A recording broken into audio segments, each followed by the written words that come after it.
Baton Rouge, Louisiana, October 12th, 2017. Brittany Stephens, 21, and her extended family had been attending church that following evening. Now the family was leaving church. They would get into an SUV containing 4 adults and 4 children to head home on Airline Highway and Florline Boulevard.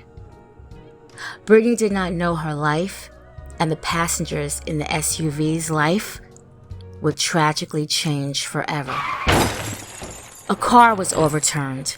She remembers enough, but not everything. She was under the seat. Glass was everywhere. The smell of gasoline, the pain, the tremendous pain. She was in and out of consciousness, from blur to darkness. 9 people were rushed to the hospital, some in critical condition. Brittany's mother, Janice Johnson, sustained serious injuries, broken bones, a crushed leg, a crushed lung, and she was put on life support immediately. Her sister's face was burned. She had scratches all over her body, and she too would be put on life support.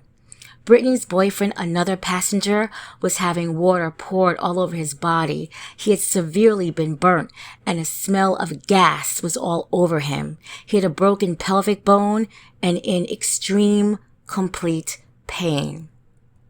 Brittany's injuries were pretty bad too. She had a broken pelvic bone as well, burns all over her skin.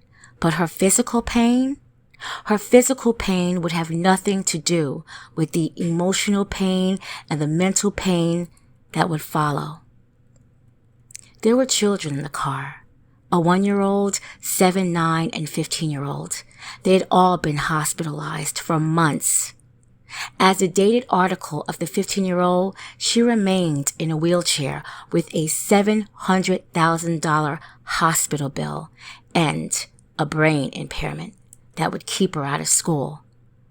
But the tragedy of this, the tragedy was Brittany's 1-year-old daughter would succumb to her injuries.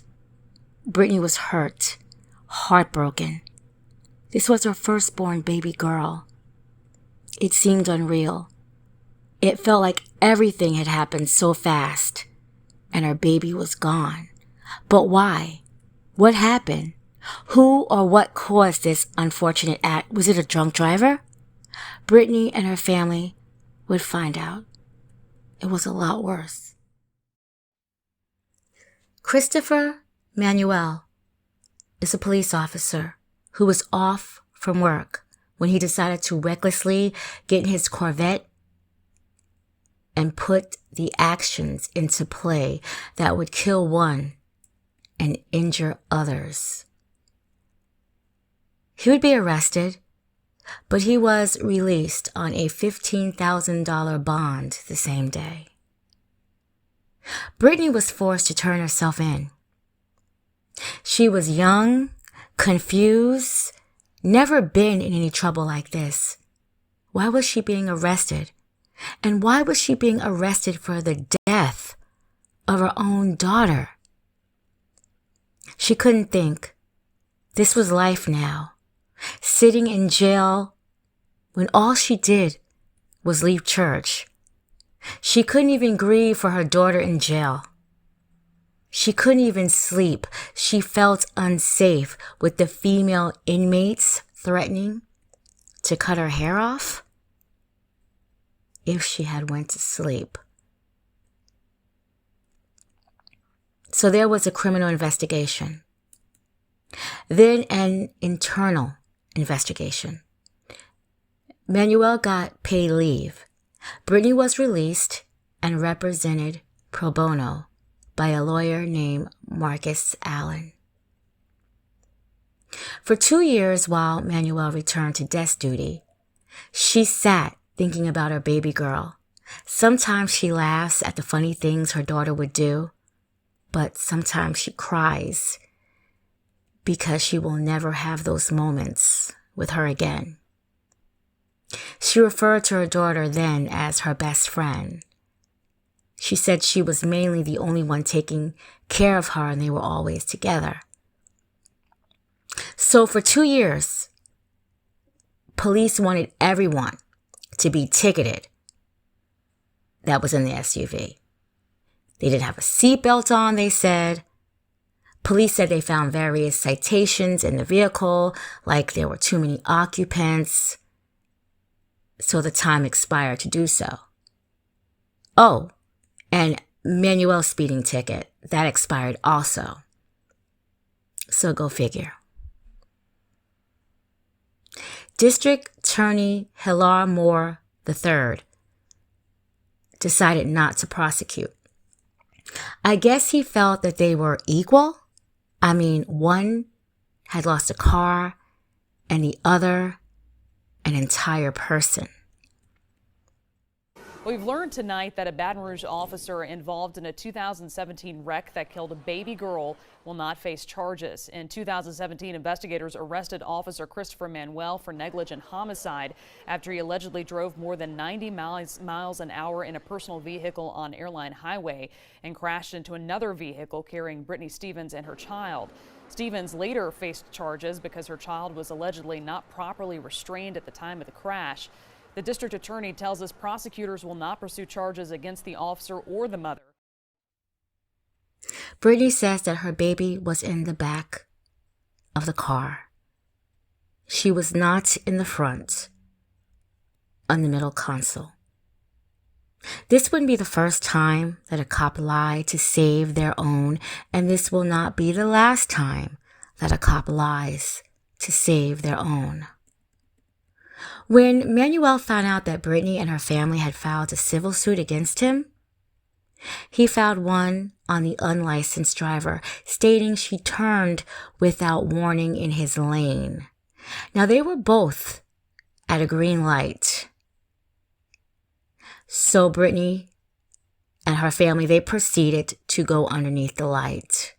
Now, while Manuel is doing 100 miles per hour almost, he couldn't stop fast enough to prevent this collision. He also added that he was hospitalized too, but it was unclear of exactly what his issues were after the collision. I'm pretty sure he's not in a wheelchair,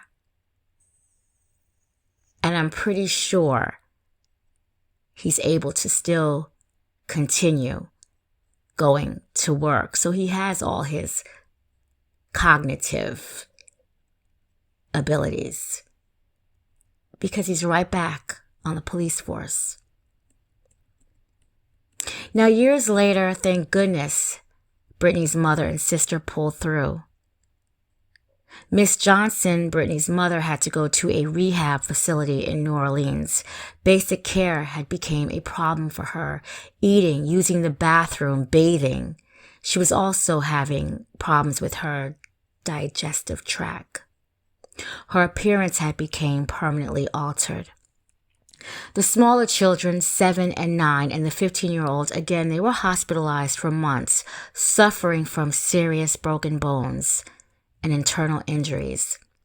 The teenager is in a wheelchair and suffered permanent physical deformities and scarring, in addition to diminished cognitive, and that has prevented her from returning to school. Her medical bills was over $700,000. The feelings, the emotions, the hurt, it still remains. She celebrates her daughter every time she can. Her short 1 year on this earth, she has brought so many fond memories to her family. Her siblings that she would never ever meet. Kadriel, Casey, and Renaya. They hear stories about their big sister from time to time. Brittany says she sees Ciara in her other daughter from time to time. She says it makes her happy and it makes her sad. She has mixed emotions. No, and she doesn't trust the police. She does believe that they only look out for each other, like so many do. She also felt that Manuel had no remorse. I asked her, did he apologize? And she said no.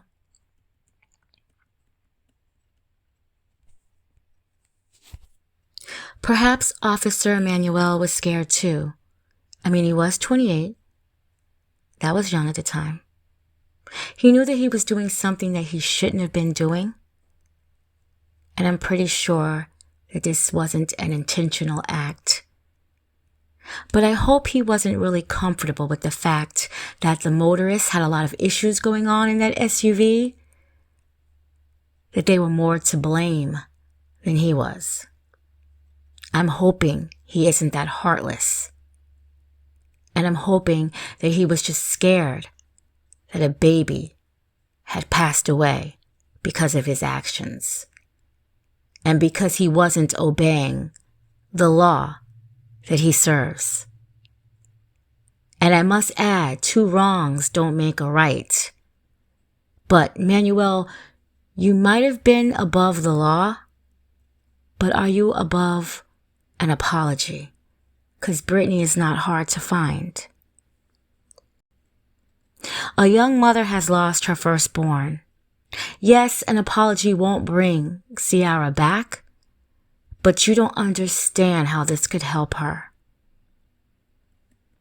So little Chior Grace Stephens, the one who was walking pretty good on her own, and she was in the middle of potty training, opening doors up to the refrigerator to grab the fruit she loved, and taking food off her mother's plate. She enjoyed watching Princess of Avalon, Sophia the First, and Doc McStuffins. And Brittany says she's putting together a scrapbook in honor of her baby. Brittany's firstborn will always be missed. Thank you, Brittany. It's not alright, but I'm okay.